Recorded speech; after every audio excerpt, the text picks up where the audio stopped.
En nombre de Dios de la Patria, se abre la sesión. Señora secretaria. Sí, presidente. Se han recibido dos comunicaciones. La primera es de la Comisión de Educación, que solicita que se ponga en tabla y se dé tramitación al proyecto de ley en segundo trámite constitucional que establece un sistema de subvenciones para la modalidad educativa de reingreso, boletín número 14.309-04. Este es un proyecto que la Comisión de Educación aprobó en general y que pasó a Hacienda, que también es técnica, o sea, también debe conocerlo en general.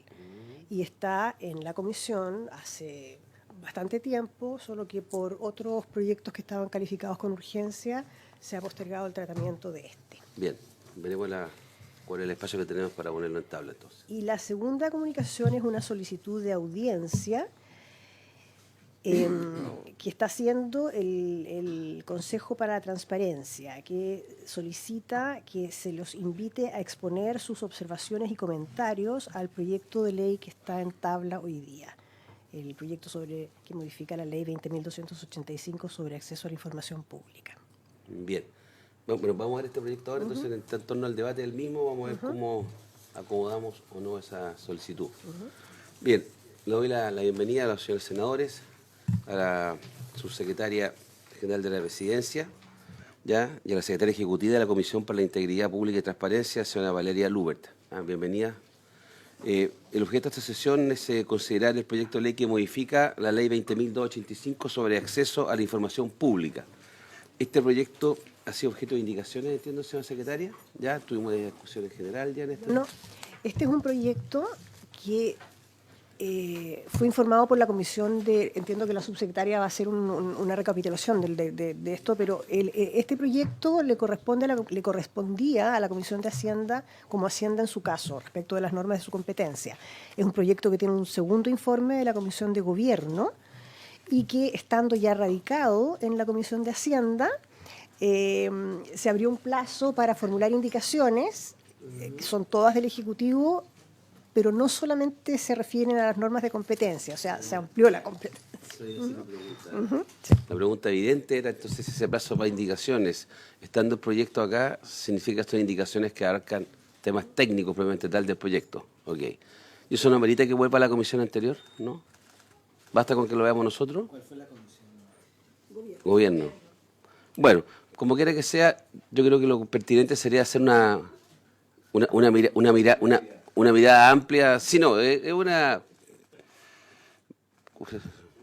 Claro, es una cosa así como heterodoxa que estamos haciendo de tratamiento legislativo. ¿Podemos conocer el proyecto en general y en qué consisten las indicaciones que van más allá incluso de nuestra comisión, para sin perjuicio de cómo se va a votar? Ya. Señora Macarena Lobos. Muchas gracias, presidente. Por su intermedio, saludar a los integrantes de la comisión, a los miembros de la Secretaría, quienes nos acompañan tanto telemáticamente como presencialmente. Tal como lo relataba la Secretaría, este es un proyecto ya de larga data, fue presentado por el expresidente Piñera en el año 2018. Hoy día está en segundo trámite constitucional, después de haber sido despachado por la Comisión de Gobierno y radicado aquí en la Comisión de Hacienda. Efectivamente, en el marco, habiendo asumido el gobierno y en el marco de los compromisos adquiridos por el presidente Boric, en el marco de la campaña, con los temas de transparencia y además recogiendo varias de las recomendaciones formuladas por la Comisión Jara Quemada, el Ejecutivo a fines del año pasado presentó indicaciones, producto, ¿no es cierto?, de las múltiples urgencias y múltiples proyectos radicados en esta comisión. Efectivamente no habíamos podido empezar el debate. Si le parece, tal como lo decíamos, presidente, creo que dado que ha transcurrido ya bastante tiempo desde que este proyecto ingresó y quedó radicado en esta comisión, hacer un breve resumen respecto de cuáles son las modificaciones que venían a la base del proyecto y cuáles son las indicaciones que complementariamente presenta este Ejecutivo. En primer lugar, presidente, bueno, lo tienen ahí ustedes en su presentación, hay una ampliación del ámbito de competencia de la ley 20.285. Hay algunas modificaciones que son más bien formales, podríamos decir, y otras que son más de fondo. Respecto a los órganos constitucionalmente autónomos, como ustedes saben, hoy día están incorporados en la Ley de Transparencia con una regulación especial en los artículos transitorios. Lo que hace esta norma es llevar la regulación a las propias leyes orgánicas de cada uno de estos órganos autónomos. Le hace la Contraloría General de la República, el Banco Central, el propio Congreso como poder del Estado, el Servicio Electoral, la Contraloría General de la República, el Ministerio Público, para efectos de que haya una regulación orgánica y sistemática en cada uno de sus cuerpos legales y hace aplicable, por tanto, los principios generales, digamos, desde el punto de vista sustantivo, compatibiliza la aplicación y las exigencias establecidas por la Ley 20.285 con una cuestión más formal de establecer, ¿no es cierto?, en su propia ley orgánica para que quede una cuestión sistemática, porque muchas veces, ¿no es cierto?, está la regulación en la ley orgánica respectiva y esta hace una remisión, ¿no es cierto?, a la 20.285, la idea es que quede en un cuerpo sistematizado respecto de los órganos autónomos. Si hay una ampliación formal respecto a que se aplique la ley de transparencia a las corporaciones y fundaciones municipales. Ustedes saben que hoy día el tema del sector municipal, bueno, hay una brecha importante respecto al cumplimiento de la ley de transparencia y muchas municipalidades ejercen roles muy relevantes a través de las corporaciones y por tanto se hace extensible la exigencia a las corporaciones municipales y nosotros por vía de indicaciones estamos también incorporando a las corporaciones regionales, que nos parece importante, ¿no es cierto?, ir elevando los estándares de transparencia en todo el nivel también descentralizado. Hay también una aplicación a las personas jurídicas sin fines de lucro que reciben transferencia del Estado. Esto es parecido y rememoré a raíz de la discusión, no todos los senadores presentes hoy día estuvieron en la discusión que tuvimos ayer al presentar el proyecto que crea el registro de personas beneficiarias finales. Tuvimos toda una discusión respecto a la incorporación del registro de las entidades sin fines de lucro, ¿no es cierto?, que reciben transferencias del Estado. Hay acá, para aplicarles la ley de transparencia, hay un criterio objetivo que también uno podría evaluar, tal como lo planteamos ayer por su intermedio presidente con el ministro Marcel, podría también ser simétrico en el proyecto de registro de beneficiarios finales. Nosotros lo venimos indicando porque aquí se estaba estableciendo que fuera 1.500 UF siempre que representaran un porcentaje del presupuesto del año anterior y creemos que es bastante engorroso poder hacer esa determinación. Nos parece que es más claro, ¿no es cierto?, establecer un baremo absoluto en términos de UF más que de temas de porcentaje para efectos de facilitar, ¿no es cierto?, e identificar quiénes son efectivamente quienes quedan cubiertos por la aplicación de la ley de transparencia. Y también, por cierto, están los que son las empresas públicas y sociedades anónimas constituidas por el Estado. Eso respecto al ámbito de aplicación, ampliación del ámbito de aplicación de la ley. En segundo lugar, presidente, hay una nueva información que se establece como transparencia. Ustedes saben que la ley se estructura sobre la transparencia activa y la transparencia pasiva. La transparencia activa es aquellos que todos los órganos de la administración del Estado o los órganos constitucionalmente autónomos que están regidos por la ley tienen que publicar en sus páginas web. Y la transparencia activa es la que hace el requerimiento del ciudadano con todo el procedimiento, ¿no es cierto?, que debe contestarse en los plazos establecidos por la ley. Acá se amplían los componentes de transparencia activa respecto de materias de solicitud de acceso a la información, es decir, todo lo que se ha ido solicitando como acceso a la información se va publicando. También la información general o estadística elaborada por el órgano, la información financiera relevante, hoy día están los presupuestos, pero se desagrega de manera más explícita los elementos que tienen que incorporarse. Se incorporan dos nuevos principios también, presidente, por su intermedio, a la ley, que es el del lenguaje claro, que es un principio general que estamos aplicando, ¿no es cierto?, a todos los órganos del Estado, que es parte de los compromisos que tenemos en el marco de gobierno abierto, de generar, ¿no es cierto?, esta capacidad de que para la ciudadanía haya una mayor accesibilidad y desde ese punto de vista también es complementario el principio de no redundancia de documentación, es decir, que aquellos documentos o antecedentes que estén en poder del Estado efectivamente no sean requeridos cada vez que el ciudadano ejerza una actuación ante la administración y se pueda ir sistematizando. Esto va muy en línea también como lo que hemos hecho con la aplicación de la Ley 21.180 de transformación digital del Estado y, por cierto, la posibilidad de interoperabilidad dentro de los distintos órganos para efectos de garantizar de esa manera una mejor respuesta a la ciudadanía que demanda, ¿no es cierto?, prestaciones del Estado. Desde el punto de vista procedimental, sabemos, ¿no es cierto?, que hay algún procedimiento cuando un ciudadano hace una solicitud de acceso a la información en el marco, ¿no es cierto?, de lo que es la transparencia pasiva. La entidad tiene el plazo de 30 días para responder, puede acoger o denegar por las causales taxativas establecidas, ¿no es cierto?, en la 20.285, y si deniega, el ciudadano o ciudadana puede irse de amparo ante el Consejo para la Transparencia, quien tiene un plazo también para certificar, y luego si se deniega, se mantiene la denegación, se puede ir a la Corte de Apelaciones y hay toda una regulación nueva para simplificar, ¿no es cierto?, ampliar ciertos plazos y establecer una simplificación respecto al procedimiento para el amparo de acceso a la información pública.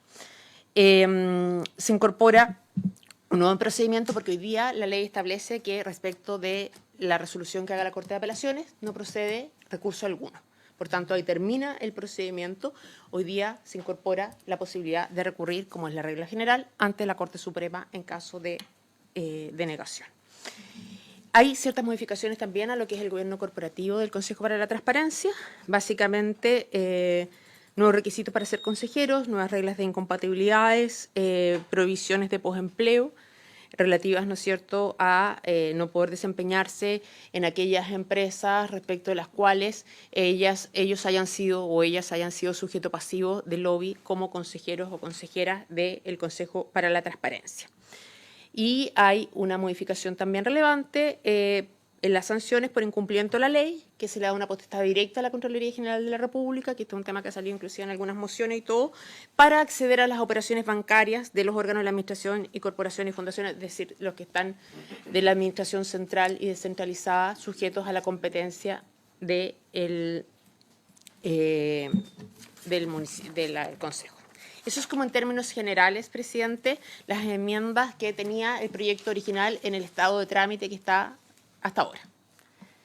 No sé si prefieren hacer dudas de consulta respecto a ese aspecto o paso de manera sintética a también enumerar las indicaciones. Una pura duda. Sí. Es un tema que planteamos su oportunidad respecto del ámbito de aplicación.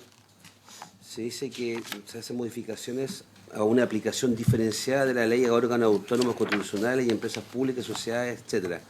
Esto se refiere a Banco Central, se refiere a Contraloría General, CMF, o sea, ¿cómo?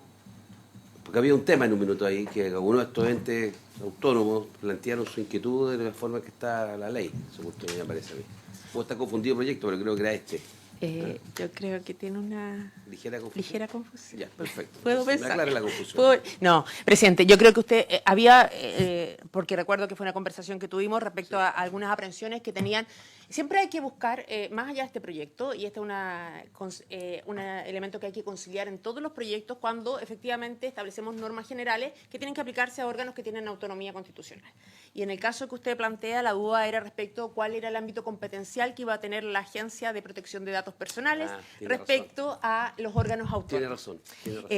Pero, sin perjuicio de ello, lo que se hace aquí, presidente, se mantiene, ¿no es cierto?, a estos órganos dentro del alero de la 20.285, pero como decía, es un cambio, diríamos, más formal que sustantivo, en el sentido de que la regulación, en vez de quedar en la ley 20.285, que es la ley de transparencia, que en sus órganos, en sus artículos transitorios, hacía una regulación específica para estos órganos autónomos, eso se elimina en la 20.285 y la regulación sustantiva se hace directamente en sus leyes orgánicas respectivas. Ya. Senador Cast. Gracias, presidente. Yo solamente,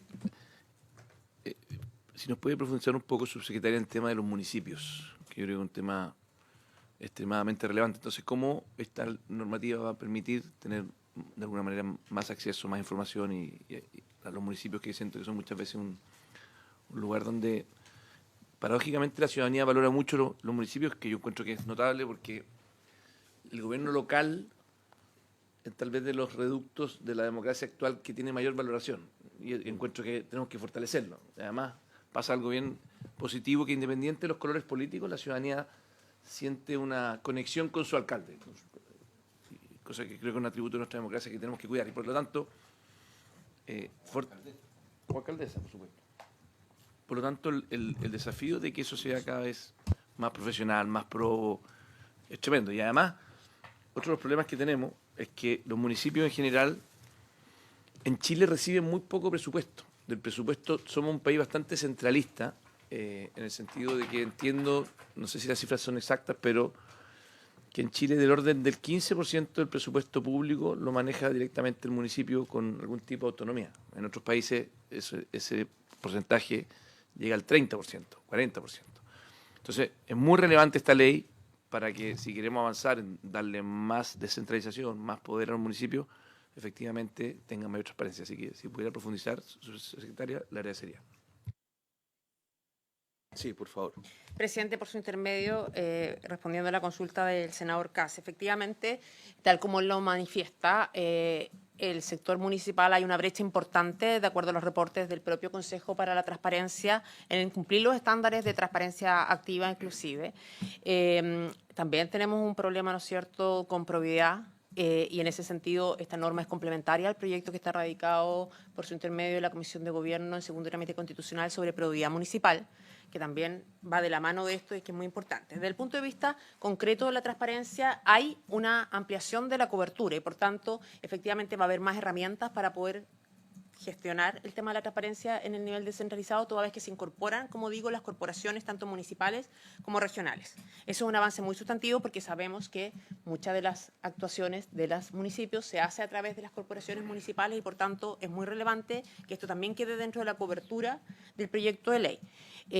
Todas las modificaciones que se hacen respecto a la mayor información que hay que entregar desde el punto de vista de transparencia activa, de las mayores exigencias que hay del tema de las transferencias, por cierto, son aplicables también al sector municipal. Acá el desafío mayor efectivamente es que aparte de los cambios normativos, ¿no es cierto?, poder crear una cultura, ¿no es cierto?, de probidad y transparencia en el sector descentralizado. Como bien decía por su intermedio presidente, el senador Kass, es la puerta de entrada, ¿no es cierto?, para la ciudadanía a su interacción con el Estado, y de esa perspectiva es sumamente relevante que podamos avanzar en mejores estándares en ambas dimensiones. Y por eso las dos iniciativas que estamos tratando son complementarias y muy relevantes. También ocurre lo mismo siguiendo la lógica de la descentralización, es muy relevante, pero tiene que tener, ¿no es cierto?, accountability y chequeos importantes para generar estos equilibrios. Y por eso también, en el caso de los gobiernos regionales, como ustedes saben, por su intermedio presidente, está en el primer trámite constitucional, en la Comisión de Hacienda de la Cámara de Diputados y Diputadas, el proyecto que se ha denominado coloquialmente de regiones más fuertes, que tiene por objeto también, ¿no es cierto?, darles mayores facultades a las gobernaciones regionales, pero por cierto, establecer también herramientas para que haya un control ciudadano fuerte y potente y de la administración. Y de esa perspectiva, entonces, creemos que este proyecto va en esa dirección correcta. Eso, presidente, respecto a las consultas del proyecto en su fase primigenia, si le parece, puedo pasar Pasemos a... las indicaciones, son objeto de esta comisión ahora. Sí, ratifico que en su minuto se tuvo a bien, por cierto, poder, ya dado que está el proyecto radicado acá, presentar indicaciones que, por cierto, van más allá. Pero no será ni la primera ni la última vez que la Comisión de Hacienda pueda ver temas que van un poquito más allá de su competencia.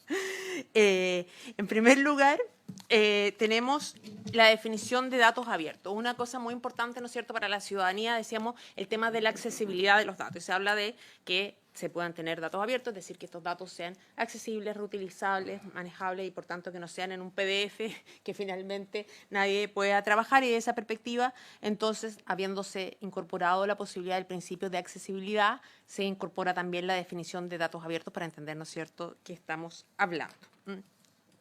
Para poder concretar de manera precisa, ¿no es cierto?, este principio, entendiendo, y la definición de datos abiertos la leo para no equivocarme, aquellos datos digitales que son puestos a disposición de con las características técnicas y jurídicas necesarias para que puedan ser usados, reutilizados, redistribuidos libremente en cualquier persona, en cualquier momento y en cualquier lugar.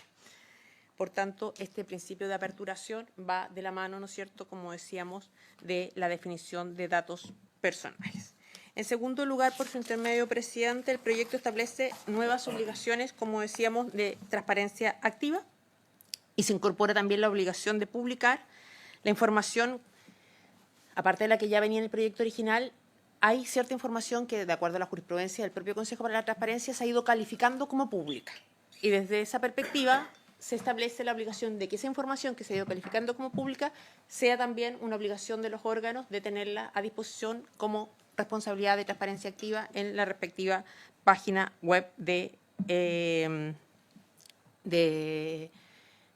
los servicios órganos públicos, ya sea que haya sido una precisión respecto a esto, no solo que haya sido por el Consejo para la Transparencia, sino también que en su jurisprudencia la Corte de Apelaciones o Suprema en su caso también haya determinado esa característica de información pública.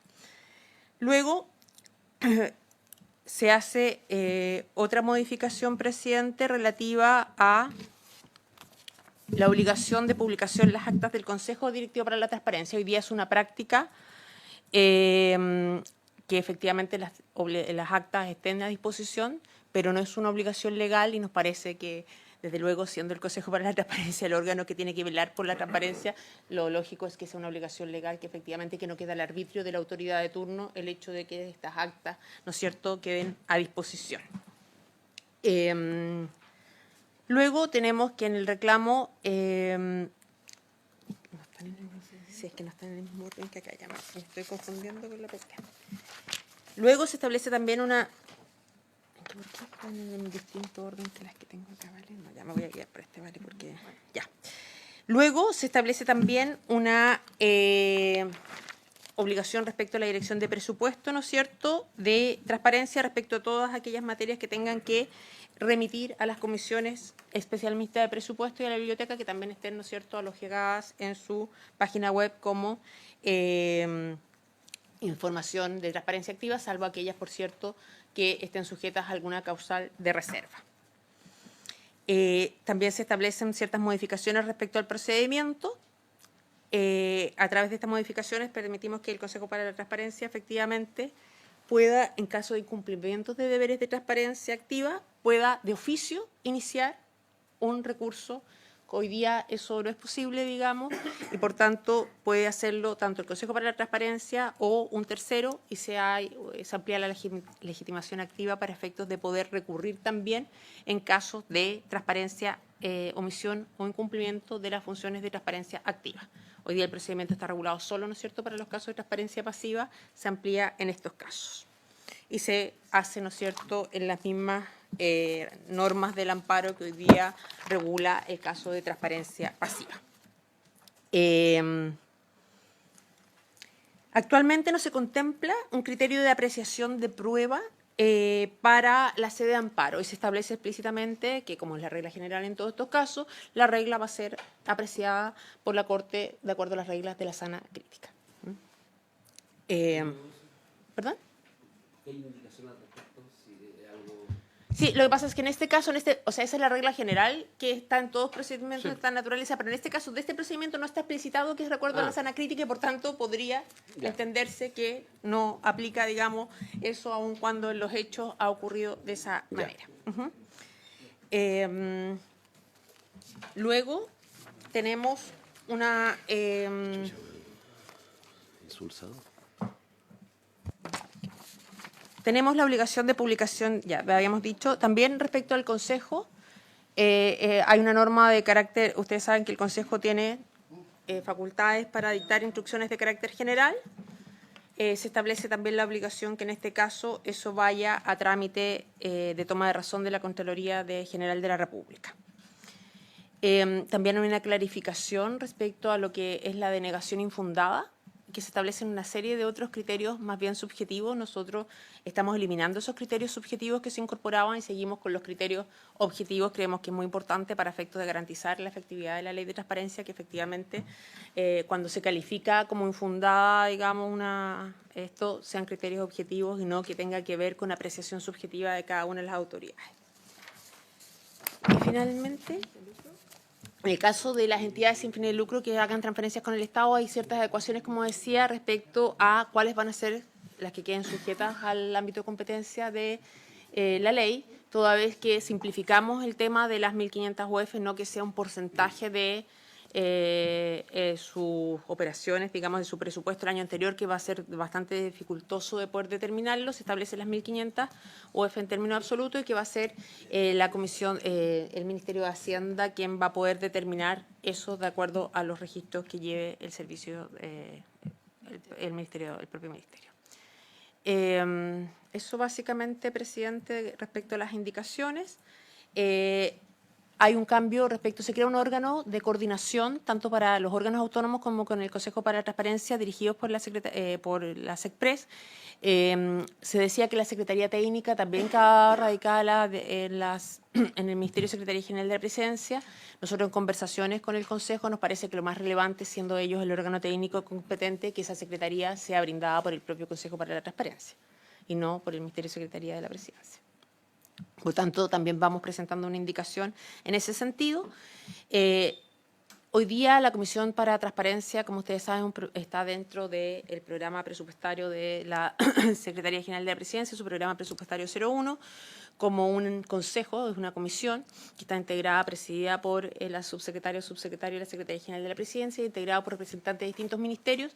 Acá transformamos esa secretaría en una división venía ya en el proyecto original, digamos, se transforma en una división del propio Ministerio y Secretaría General de la Presidencia y hacemos algunas adecuaciones también ahí respecto de sus funciones y atribuciones. Eso en términos generales, presidente, muy disponible para las consultas que puedan formular los senadores. Bien, muchas gracias. No sé si algún senador quiere hacer algún comentario. Senador García. Muchas gracias, presidente. Gracias, subsecretaria, por su exposición. Yo tengo varias consultas. La primera de ellas dice relación con la aplicación de la ley a las personas jurídicas sin fines de lucro. Ya se dijo esto de que yo no entendí lo de las 1.500 UF, ¿no? 1.500 UF como valor absoluto, porque hoy día la norma lo que exige es que tengan, es que solo se les aplica cuando las transferencias del fisco representan más de 1/3 de su respectivo presupuesto. Yo entiendo que eso pueda tener alguna dificultad, pero sería bueno saber si estas 1.500 UF van a ser una vez al año, ¿cómo las van a determinar? También la otra consulta es respecto o sea, a ver, esto hoy día ha estado funcionando con el tercio. Y yo no sé cuál es la experiencia que ustedes han tenido, porque yo creo que si hay algo que nosotros debemos fortalecer es el rol de las entidades privadas, particularmente aquellas instituciones sin fines de lucro, aquellas fundaciones, corporaciones que están prestando servicios, particularmente en el ámbito social, que son muy, muy importantes. Y creo que tenemos que ayudar a que esa participación crezca. Están en el ámbito de atención a los adultos mayores, de atención a los niños, de la cultura, del deporte, en fin. Y cuando uno empieza a poner una cantidad de nuevas exigencias, uno corre siempre el riesgo de que en lugar de tener más de estas instituciones tengamos menos. Tampoco entendí, quería que me explicara esto de que hoy hay, digamos, algo que hoy día es un departamento de la SECPRES pasa a ser una división. Entonces quería pedir también si eso lo pudiera explicar. Y por ahí me quedo mientras tanto, presidente. Muchas gracias. Ya, muchas gracias. Senador Cast. Yo preguntaría si hay un diálogo con las organizaciones de la sociedad civil en esta materia. O sea, creo que todos queremos que las fundaciones tengan un nivel de probidad y transparencia muy alto, pero también sabemos la fragilidad que tienen. Entonces, ojalá que la mayor transparencia no signifique mayor carga, mayor burocracia, sino que sea fácil de hacer, digo yo de alguna forma. Me imagino que ese diálogo con múltiples organizaciones de la sociedad civil, no sé si lo han tenido, si tal vez deberíamos invitarlo a la comisión. Ahí pregunto un poco cuál es la historia de esa conversación. Bien, gracias. Señora Subsecretaria, una pregunta en el caso de la sociedad civil, porque este es un tema que tiene harta arista. En este proyecto, como está contenido, ¿es posible, bajo solicitud de información sobre cómo operan, saber el origen de los aportes que tiene la distinta organización de sociedad civil? Ya, este es un tema que está ahí en el tapete por distintas consideraciones. Entonces quiero saber si o este es un proyecto que no cubre esa área. Eso no paso a juicio si es bueno o malo el proyecto en esa materia. Solamente quiero saber si hay espacio en esto cuando uno pide transparencia, saber origen, de dónde viene, etcétera. Eso, no sé si alguien más tiene alguna inquietud. Señora Subsecretaria. Transfiero. Muchas gracias, presidente. Voy a partir por la pregunta más general respecto al tema de las organizaciones de la sociedad civil. Yo comparto el rol muy relevante que juegan, ¿no es cierto?, complementando la labor del Estado. Muchas veces el Estado no tiene la capacidad de llegar de manera eficiente y oportuna, ¿no es cierto?, a satisfacer ciertas necesidades de la ciudadanía y son un coadyuvante muy relevante para estos efectos. Y hay que buscar un equilibrio entre regulaciones que garanticen, ¿no es cierto?, probidad y transparencia, sin que eso signifique una parálisis de la posibilidad de gestión de esto. Y este tema ha estado bien en el tapete a raíz, ¿no es cierto?, como ustedes saben, una modificación muy estructural respecto de la regulación de las transferencias a las personas privadas sin fines de lucro. En la Ley de Presupuesto 2024 hay un proyecto general de transferencia radicado también por su intermedio presidente como recomendación de la Comisión Jara Quemada, radicado en esta comisión. Y sin duda estos temas también son complementarios y son cuestiones que hay que mirar de manera integral para garantizar, ¿no es cierto?, como decíamos, que puedan actuar con probidad, transparencia, pero también sin que eso signifique que queden con una camisa de fuerza que les impida cumplir la labor de colaboración tan relevante para satisfacer las necesidades más acuciantes de la ciudadanía. Yendo en específico, y por tanto yo creo que hay que mirar, y en ese sentido, por su intermedio, presidente, la ley de transferencia es muy relevante. Subsecretaria, me permite una breve interrupción por parte del senador García. Sí, una interrupción porque usted puso el dedo en la herida, subsecretario. A ver, todos entendemos lo que ha ocurrido con algunas fundaciones y estamos todos muy, muy de acuerdo en que eso se investigue y se conozca la verdad y quienes han hecho mal uso de recursos públicos tengan las consecuencias y tengan las penalidades que establece nuestro ordenamiento jurídico. Dicho eso, las organizaciones de la sociedad civil, las que son más conocidas, las que además sabemos la labor que realizan en beneficio de la comunidad, ¿qué nos han dicho ellas? A raíz de la Ley de Presupuesto 2024, por eso digo que usted puso... Claro, me dicen que están completamente paralizadas, que no le entregan los recursos, que los recursos les llegan tarde, que ha llegado al extremo de que a veces tienen grandes dificultades para pagar los sueldos, porque cuando se trata de un hogar de adultos mayores, los sueldos hay que pagarlos, por supuesto, mes a mes, o hay que comprar los alimentos, en fin.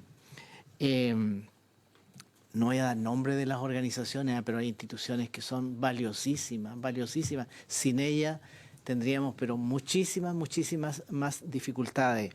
Entonces, está bien, yo creo que por impedir que se repitan, y está bien que lo impidamos, que se repitan las situaciones de lo ocurrido con algunas fundaciones que han estado digamos que han estado en los medios de prensa y en los medios judiciales todos estos meses. Probablemente las medidas que tomamos fueron demasiado extremas. Y digo que tomamos porque nosotros mismos lo aprobamos en la Ley de Presupuesto 2024. Estamos pidiendo que se revise para el 2025. Porque lo que no nos puede ocurrir finalmente es que paralicemos la labor de estas instituciones. Y esa es también mi preocupación respecto de este proyecto. Por eso digo que usted puso el dedo en la herida cuando mencionó la Ley 2024, subsecretaria. Gracias, presidente. Bien, muchas gracias. Subsecretaria. Por su intermedio, presidente, sé la preocupación porque el senador García ha sido enfático y categórico en reiteradas ocasiones de plantear el tema y por eso yo también lo pongo sobre el tapete porque efectivamente es un tema que trasunta este proyecto, que es integral y que, por cierto, comparto y lo discutíamos, como decía ayer, también el proyecto que crea el registro de personas beneficiarias finales y la Ley General de Transferencias, que hay que mirarlo con una mirada sistémica para que efectivamente no nos vayamos en un Big Bang de esto de un extremo a otro, que efectivamente establezcamos sobre regulaciones. Entiendo por su intermedio, presidente, que tal como lo planteábamos la semana pasada, si mal no recuerdo, con ocasión de cuando discutimos las modificaciones a las glosas de los gobiernos regionales, que también sufrieron una modificación muy relevante y que también han tenido un impacto en la capacidad de ejecución, como lo veíamos con ocasión de los proyectos de agua potable rural y electrificación.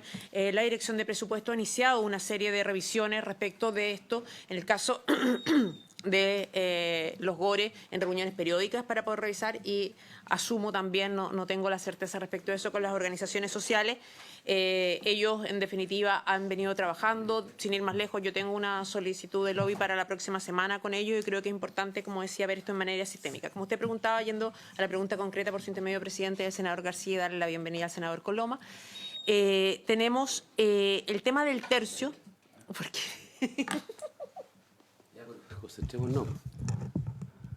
¿Ah? Voy a ejercer mi función hasta el último. Perdón. Exijo comportamiento.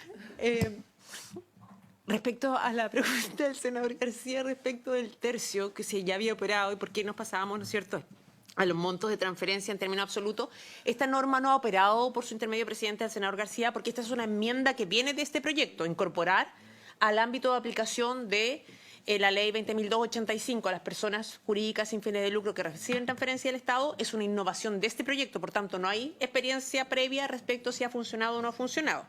Lo que estamos haciendo nosotros, la lógica que lo que plantea justamente el presidente es simplificar esa regla, porque paso a leer para que se entienda de manera clara. El nuevo artículo 13º que se propone en el proyecto que está sujeto a conocimiento de esta comisión establece: las personas jurídicas sin fines de lucro que reciban transferencias de fondos públicos que en su conjunto asciendan una cantidad igual o superior a 1.500 unidades tributarias mensuales, representativas de lo menos un tercio de su presupuesto anual del año calendario inmediatamente anterior. Lo que nosotros entendemos que va a dificultar poder determinar es si representan un tercio y quién va a hacer esa verificación si efectivamente representan un tercio de su calendario. Entonces hemos establecido que en el año calendario las 1.500 UF de transferencias, si las transferencias representan más de 1.500, en ese caso quedan sujetas a la norma, y en el Ministerio de Hacienda en el mes de enero tendrá que efectivamente hacer la certificación de cuáles son las que están en esa categorización y de esa manera, ¿no es cierto?, simplificar, porque lo otro tendría que ser meterse directamente a presupuesto. Claro, porque... Exacto. O sea, en la lógica de lo que bien plantea por su intermedio presidente el senador García, de ir simplificando un poco esto, porque si no eso era mucho más complejo. Respecto de la segunda pregunta formulada por su intermedio presidente el senador García, hoy día, al alero del Ministerio de Secretaría General de la Presidencia, el Decreto Supremo 14 del año 2018, gracias, Vale, creó la Comisión de Transparencia e Integridad Pública como un órgano asesor del presidente de la República en todos los temas de materia de integridad y probidad. Por tanto, hoy día eso está en el Ministerio de varias cosas que tienen solo un sustento, que lo veíamos ayer también cuando veíamos el proyecto, o la semana pasada, el proyecto que pasa al Consejo de Auditoría, crear el Servicio de Auditoría, que también existe solo por un decreto. Aquí lo que estamos haciendo es también que esta estructura que hoy día existe al alero del Ministerio, creada por un decreto, se institucionalice y pase a ser una división cumpliendo los mismos roles, sacando solo los roles relativos, que viene una indicación nuestra, en materia de satisfacción usuaria, que nos parece que en realidad va más allá de la competencia que tiene y el foco que tiene esta entidad, y que eso está más radicado, ¿no es cierto?, en el trabajo que se está haciendo por la la Secretaría de Modernización del Estado, radicada en el Ministerio de Hacienda, complementariamente con la Dirección de Presupuesto a través de todo lo que es los PMG, que han sufrido una evolución y que estamos avanzando efectivamente a la satisfacción de calidad usuaria como un PMG para efectos de garantizar que efectivamente avancemos en esa dimensión.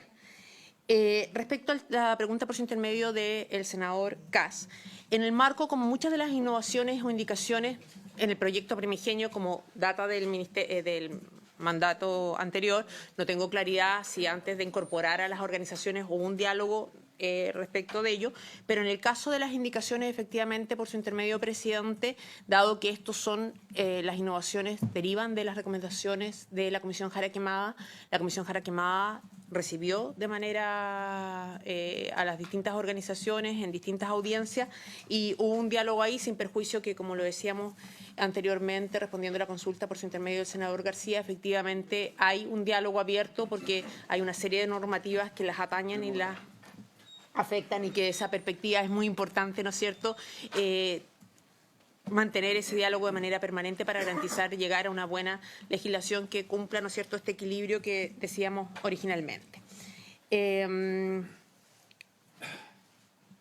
Respecto de la consulta del senador Lagos, tomé mal mis apuntes y no... lo de los aportes de los... de las fundaciones y todo, que tiene que ver un poco con lo que discutimos ayer. Efectivamente, las que quedan sujetas, que tengan, ¿no es cierto?, las transferencias por sobre los 1.500, van a quedar sujetas a las obligaciones completas de la ley de transparencia. Son los 1.500 que quedan, que reciben recursos del Estado. Transferencias, claro, transferencias del Estado. Ayer, complementando su pregunta, para saber si efectivamente podemos llegar, ¿no es cierto?, a quién está detrás de esa persona jurídica sin fines. va más en la línea del proyecto que usted no Sí. pudo estar ayer, que Sí, discutimos de beneficiarios finales, que también ahí tuvimos esta discusión respecto a las personas, ¿no es cierto?, sin fines de lucro que recibían. En el caso de beneficiarios finales está en términos generales. Basta que reciba transferencias del Estado para que quede sujeta a la obligación de entregar la información del registro de personas beneficiarias finales. Y ayer se planteó que eso a lo mejor podía ser muy excesivo respecto de todas las personas. Y al estudiar anoche el proyecto llegué a la conclusión que si estamos en este proyecto estableciendo, ¿no es cierto?, un umbral del monto de las transferencias para hacerles aplicable la ley de transparencia, lo más lógico sería que eventualmente eso también se replicara en el proyecto de registro de personas beneficiarias finales que estuvimos discutiendo ayer, que tanto entusiasmo causó en los senadores presentes.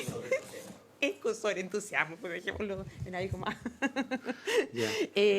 Y por tanto uno podría, ¿no es cierto?, homogeneizar respecto de eso la regulación. Bien, sí, es que solamente mi único modesto 10 pesos de aporte a esta discusión es que se va a venir crecientemente una discusión sobre sociedad civil de distintos vertientes, o sea, miradas. O sea, hay desde, para ponerme el tiro de la pata a los caballos, hay sociedad civil pro aborto y hay sociedad civil antiaborto, ¿ah? O lo que llaman pro vida. Entonces, todos ellos pueden tener objeto de apoyo, beneficio, etcétera, y la pregunta es si tenemos herramientas y podemos anticiparnos a las herramientas para conocer el origen de los apoyos que tienen esas fundaciones. ¿Ah? No solamente respecto a las platas públicas, porque influyen al final en el debate nacional. Entonces, por eso que esa es mi inquietud. No sé si es este instrumento, si es el de ayer, si son los dos juntos o se requiere un tercero. ¿Ah? Y esto ocurre en el tema económico, ocurre en los temas medioambientales, ocurre en los temas seguridad, etcétera. Ese era mi comentario. En fin. ¿Alguien más tiene algún comentario que agregar o si la subsecretaria quiere...? Sí, por su intermedio, presidente, completamente de acuerdo y por eso digo que son normativas complementarias, tanto el proyecto de registro de personas beneficiarias finales con esto en la dimensión que usted plantea, que efectivamente para poder generar, ¿no es cierto?, una prevención y saber cuál es el objetivo, ¿no es cierto?, o el interés que hay detrás en estos casos. Omití un tema que es relevante dentro de las indicaciones respecto a las fundaciones o entidades sin fines de lucro, que tiene directa incidencia en el trabajo que realiza el Congreso Nacional, que es también establecer la obligación, ¿no es cierto?, de quedar sujetas a la ley de transparencia aquellas entidades que prestan asesoría parlamentarias, fundaciones o corporaciones que prestan asesoría parlamentaria por más de 3 meses consecutivos también quedan sujetas a la ley de transparencia. Estuvo buena esa última. ¿Ah? No sé, pregunte.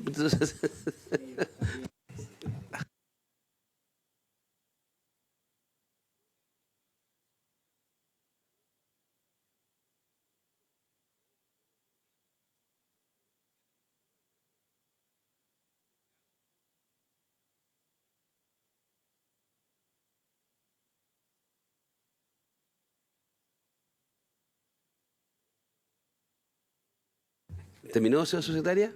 Sí. Sí, ya. Miren, en este proyecto yo sugiero, porque recibimos una comunicación del Consejo para la Transparencia, de que quieren ser recibidos en audiencia, y me parece más que pertinente siendo el objeto la institución. Entonces, señora subsecretaria, creo que lo que vamos a proceder es agendar una próxima sesión en donde contemos con la presencia del Consejo para la Transparencia y eventualmente, si es que alguien más pide audiencia, vamos a ver si eso ocurre, ya, para después empezar a ver las indicaciones de manera en particular. ¿Ah? Esperaríamos contar con la presencia del Ejecutivo cuando venga al Consejo para la Transparencia. ¿Ah? Cuente con ello, presidente, sí. por su intermedio. que... También una salvedad. ¿Ah? ¿Por qué? También una salvedad por su intermedio, presidente, que efectivamente las indicaciones presentadas por el Ejecutivo en diciembre pasado tienen un informe financiero, por cierto, que señala que no irrogan gasto, pero hay que hacer una actualización del informe financiero original que data del 2020, revisando los antecedentes, y por tanto requiere necesariamente una actualización. O sea, contamos entonces que la semana próxima tendremos un informe financiero actualizado después de 4 años. ¿Eso es? Ya, ok. Perfecto. Bien, si no hay nada más, entonces este proyecto lo dejamos hasta acá. ¿Está bien? Ya. Ahora lo que procede, senador Cast, esto le va a interesar a usted. Lo que viene a continuación es, señora secretaria, si no me equivoco, es a proceder a votar la renuncia a la presidencia de la comisión que yo hice la semana pasada. ¿Ya? Pronunciarse respecto de la renuncia. Yo sé que este ha sido un proceso que se ha alargado en el tiempo por diversas consideraciones, algunas imprevistas, lo cual, más allá de que usted lo está haciendo en Colombia, yo creo que son señales que señalan que tal vez no habría que modificar estas cosas, ¿ah? Pero salvo que ocurriera ahora algún desastre natural en este minuto antes de la votación, en cuyo caso creo que sería una señal definitiva, ¿ah? Definitiva. ¿Ah? Yo creo que lo que corresponde en consecuencia es cumplir los acuerdos y proceder a votar la renuncia del presidente actual. El señor presidente somete a votación su renuncia a la presidencia de la comisión. Senador Kast. Bien, yo quiero, antes de justificar mi votación, yo creo que hemos logrado, a pesar de que comenzamos el año con un clima, yo diría, más complejo, creo que la prudencia, el diálogo ha generado finalmente un clima en la comisión que yo valoro, que ha permitido además que se traduzca en el proceso legislativo, que es lo que al final nos convoca. Entonces yo valoro también que ese clima se haya logrado establecer y también valoro que hoy día también podemos cumplir parte del acuerdo que se construyó en ese momento, que era más complejo. Así que voto a favor de la renuncia y agradezco también al senador Lagos por su presidencia. Creo que ha sido muy positiva y también de un tono y un clima muy favorable para el proceso legislativo. Senador Coloma. Gracias, secretaria. Yo voto a favor. Quiero valorar, a veces la Comisión de Hacienda tiene tiempos para ir haciendo que las cosas fluyan de buena manera y no en forma a veces disruptiva, más allá de lo que pueda decir o no los acuerdos. Y creo que esto se ha cumplido en plenitud, en una forma que yo creo que es la correcta para entender que este es un parlamento, que es un lugar que se parlamenta, se discute, se convence y se es convencido. Y creo que eso se valora mucho particularmente en una comisión como esta. Y quiero agradecer y valorar especialmente el trabajo del presidente, don Ricardo Lagos, digamos, que al igual que lo ha hecho en otras ocasiones que le ha tocado presidir, ha dado muestras de total apego al reglamento y sobre todo una voluntad de siempre respetar y escuchar y cumplir de buena manera las labores de presidencia. Entonces, como no se dice mucho, yo quiero subrayarlo porque creo que es un activo que tenemos esa forma de enfrentar los cargos públicos. Voto a favor y agradezco a don Ricardo Lagos. Senador Saavedra. Sí, voy a votar a favor. Soy de los que los compromisos hay que cumplirlos y en eso estamos hoy día acá. No nos debe distraer ese tema de fondo. Lamentablemente hubo un clima adverso respecto a lo que estoy diciendo al comienzo de año, pero la racionalidad puede más y creo que Ricardo representa eso, representa la capacidad de mirar en perspectiva, por lo tanto, disponer de todos los esfuerzos para construir acuerdos y llevar adelante las tareas que el país necesita, sobre todo una comisión tan importante como es la Hacienda del Senado, en donde se debaten y se logran los acuerdos trascendentes que permiten que el país pueda avisorar cambios y al mismo tiempo beneficios para la ciudadanía. Que, agradezco los gestos, el trabajo de Ricardo como presidente, como una persona consecuente respecto de cumplir los acuerdos. Apruebo su salida con un tejo de cariño. Senador García. Muchas gracias. En primer lugar, agradecer el trabajo en la presidencia de la Comisión de Hacienda de Ricardo. Trabajo serio, riguroso, tener siempre los proyectos al día y además en un clima de mucha fraternidad y de mucho estudio. Así que muchísimas gracias, Ricardo. Agradecer también al senador Felipe Kast por su comprensión, por haber permitido que nos tomáramos los tiempos de tal forma de que este relevo en la presidencia de la Comisión de Hacienda la pudiéramos hacer también en un clima de entendimiento, en un clima de armonía que tanto ayuda a nuestro trabajo.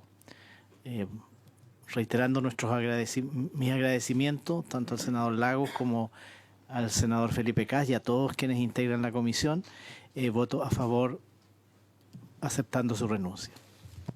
Presidente. Sí, recientemente voy a ratificar lo que se señalé la semana pasada, voy a votar a favor de la renuncia a la presidencia de la Comisión de Hacienda. Solamente un segundo de... Logramos en la Comisión de Hacienda a partir de un desencuentro global en el Senado, ya que no viene al caso de estar acá, ese desencuentro generó una fractura.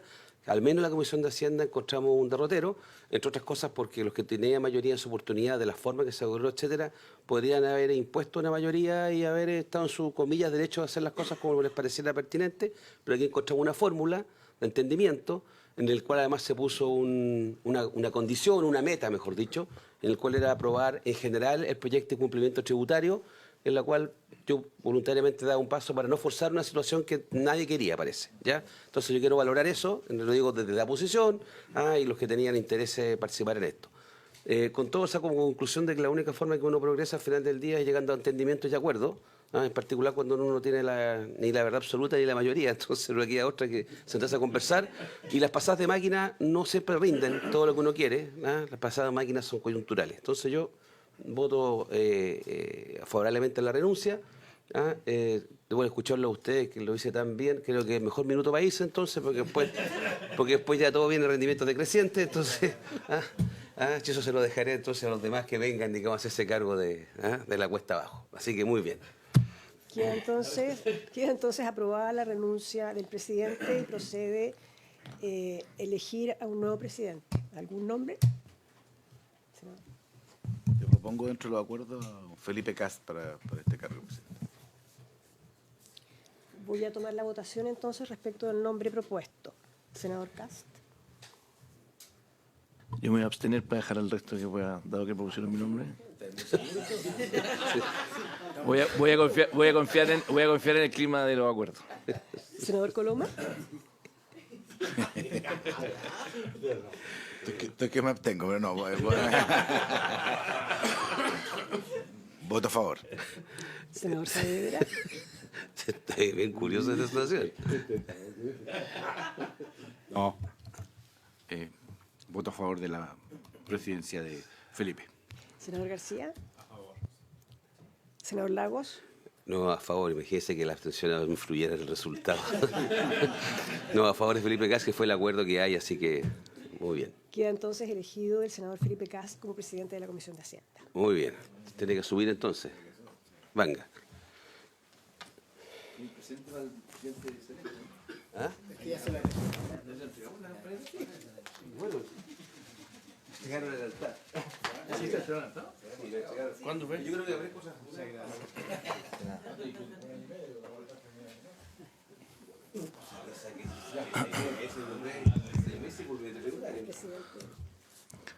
Muy bien, solo agradecer a los colegas la nominación. Espero mantener el clima que hemos tenido con el expresidente Ricardo Lagos, y habiéndose cumplido el objeto de la sesión, esta se levanta. Así que muchas gracias a todos.